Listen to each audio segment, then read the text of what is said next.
Мына жерде мынау принтердің картриджі екіге бөліп тастадық. Мына жерде екі шүріппен бекітіледі.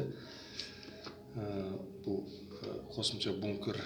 Бұнда жаңағы біз ақ қағазға печаттеп беріп қойып, принтерде қағаз болмай қалған кезде барлық красканың барлығы осы жерге жиналады. Міне.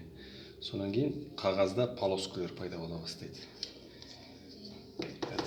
Көрдіңіздер ме? Қаншама краска жиналып қалған мұнда.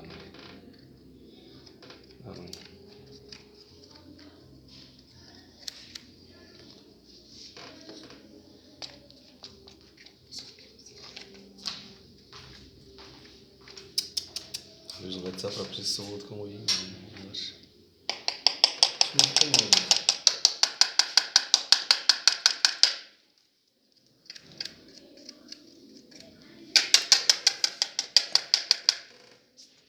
Мен қайтадан заправ жасауға келмейді, өйткені ішінде кішкене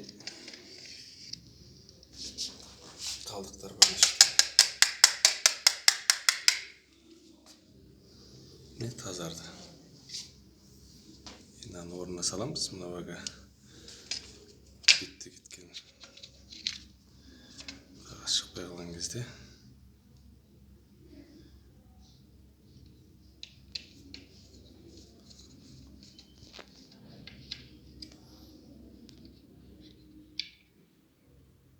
Орнына саламыз да, анаған краска қойып, қайтадан жауып қоя саламыз. Сонан кейін принтерді сатып алған кезде секілді пломбалар болады. Пломбаны алдымен қойған абзал, немесе чипті сразу алып тастаған жақсы.